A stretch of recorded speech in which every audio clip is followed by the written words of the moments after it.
Bruno Parmentier, conférencier, ingénieur, économiste spécialisé dans les questions agricoles et alimentaires est notre invité ce soir. Merci d'être avec nous.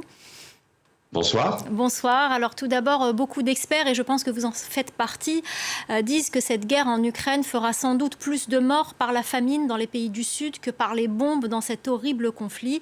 Est-ce que c'est à craindre ? Oui, malheureusement, je suis vraiment désolé de dire ça, mais malheureusement, oui. C'est-à-dire, notamment en Afrique, il n'y a pratiquement aucun pays africain qui soit autosuffisant en nourriture, et particulièrement sur les céréales. Il faut se rendre compte que les pays qui ont besoin d'acheter des céréales, il y en a beaucoup, mais les pays qui sont capables d'en vendre, il y en a très peu. Et concrètement, pour le blé, c'est la Russie, les États-Unis, le Canada, l'Ukraine, la France, un peu l'Allemagne, c'est quasiment tout. Ce n'est pas les pays qui produisent le plus, hein. C'est les pays qui produisent plus que ce qu'ils mangent. Parce que les deux pays qui produisent le plus de céréales, c'est la Chine et l'Inde. Mais ils mangent leurs céréales. En revanche, la Russie et l'Ukraine ne produisent ensemble que 15% du blé mondial, mais assurent 40 à 45% des exportations. Donc quand vous êtes un pays africain, vous avez besoin d'acheter du blé, ben, c'est normal, vous allez vers l'Ukraine et la Russie.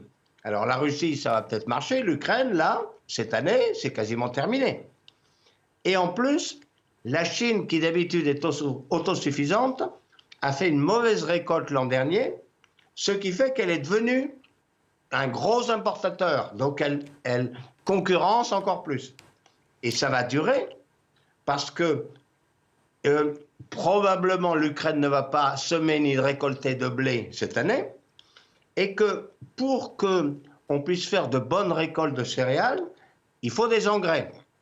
Or, justement, l'Ukraine, la Russie et la Biélorussie sont de gros producteurs de gaz, qui est la matière première des engrais azotés, et gros producteurs d'engrais. On va en parler des engrais, on va en parler, Bruno Parmentier.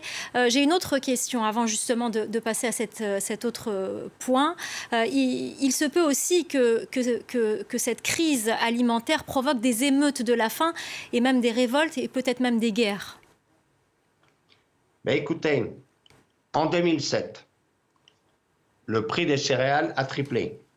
Il y a eu des émeutes de la faim de 36 pays et d'énormes déstabilisations géopolitiques.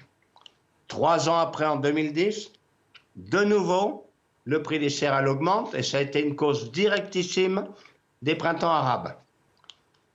Le prix des céréales est déjà nettement plus élevé qu'en 2007 et en 2010.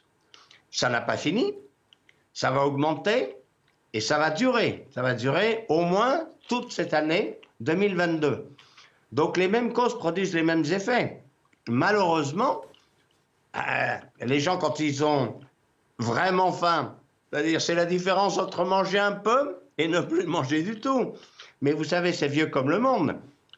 Qu'est-ce qui manquait place de la Bastille en France en 1789? Du pain. Ça a provoqué la Révolution française. Donc malheureusement, dans beaucoup de pays où il y a déjà beaucoup d'injustice, peu de solidarité et déjà des difficultés à se nourrir, ben les gens vont vraiment avoir faim, ben j'imagine qu'ils vont protester.